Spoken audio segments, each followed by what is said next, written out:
My chiropractor often tells me that I don't set realistic goals for myself, and I'm starting to think he might be onto something. Hello everyone, welcome back, or welcome if you're new here. I'm Nicole, and today I'm going to go through all of my DoTheThingAthon goals and my Royal Readathon TBR.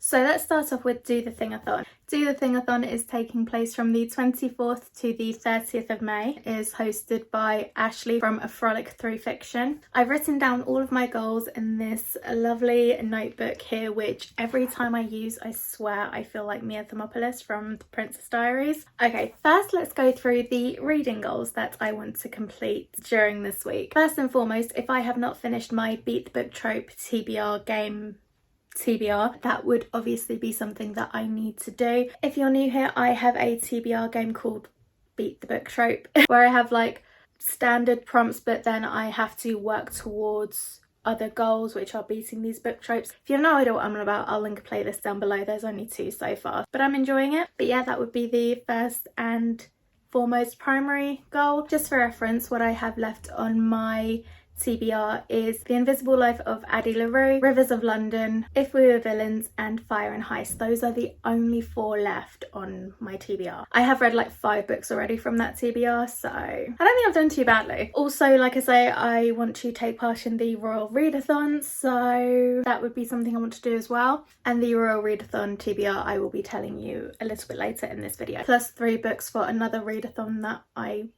want to or have been kind of loosely taking part in. My main goal, like my main objective that I really want to achieve during this week is to finish the Morganville Vampire series. I think I'm missing one. I'm on book 9, but book 9 isn't here. So basically I've been saying for like 3 years that I'm going to complete the Morganville Vampire series, and I haven't completed it yet, clearly. I have like 7 books to go, which is a little bit ambitious considering everything I also want to read.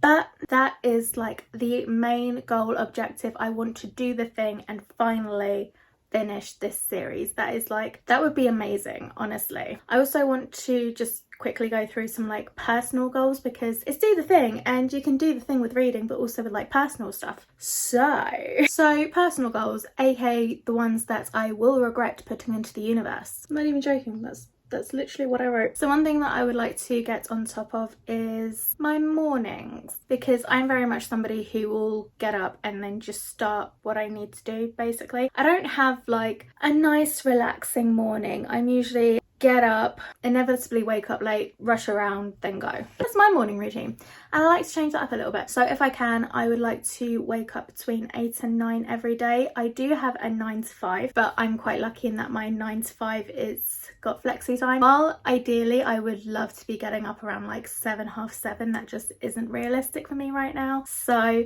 anytime between 8 and 9, and then I can maybe actually have a decent morning, that would be amazing. I also have a treadmill and I would like to start using that again, and I think next week I'm going to set a goal for myself of using it 3 times during the week. I feel like if I said every day, that would be unrealistic, but also it would just be a lot.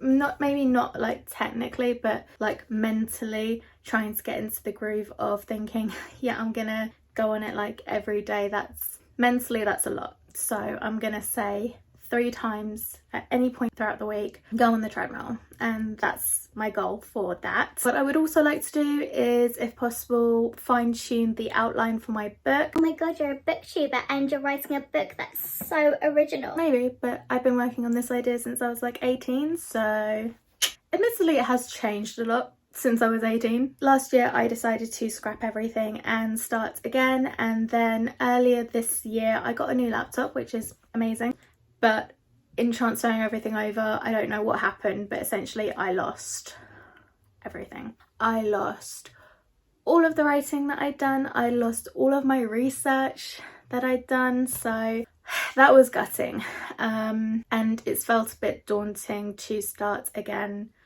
again. But what I do have is like a 10,000 word document with a bunch of really important information and an outline of sorts, which is great. I thank Kayla from the BookTubeTurtle for that, because she helped me do that, which is amazing. She is a book coach and I highly recommend you go check her out. If I could do that just to like get the ball rolling again, just fine-tuning that outline a little bit, that'd be good.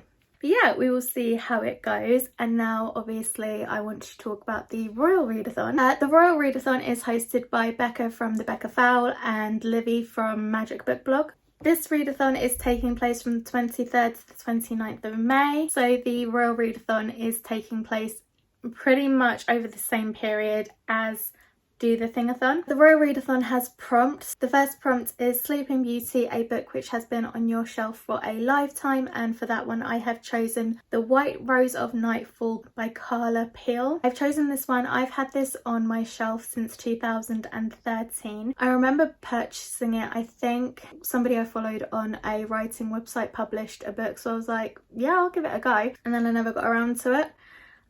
It's a very thin book, but it's got very tiny text as well. But I know that it takes place in the 1800s and it takes place in Ireland, and we follow a woman named Rose who is wanting to join a convent, but then on the way her human life ends and she has to start her new life as a vampire. It's been on my shelf for a very long time, so I think it's about time that I get around to it. The second prompt is Mulan, a book with a strong female lead, and for that one I have chosen The Girls of Paper and Fire by Natasha Nyang. If I'm being completely honest, I have no idea what this book is about. For 8 years, a girl has been chosen as a paper girl to serve the king, but this year the girl is made of fire.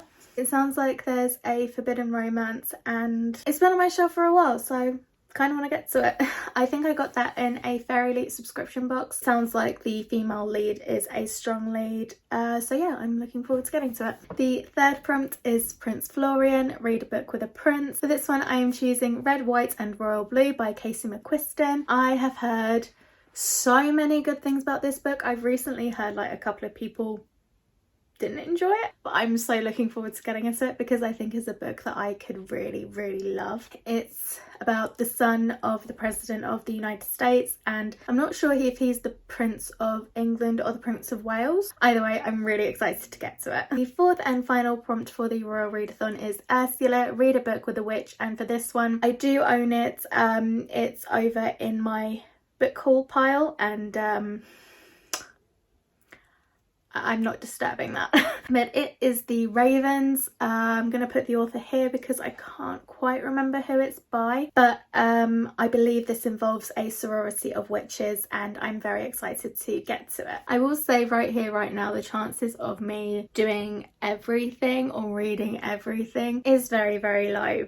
But all of these sounded like so much fun. I really want to do it, and like I say, I am hoping that my own TBR will be completed by the time I get around to both of these. So maybe I'll also try and do a 24-hour readathon. I think the Royal Readathon one is hosting one. I don't know whether that's actually happening, but if it is, it's a possibility.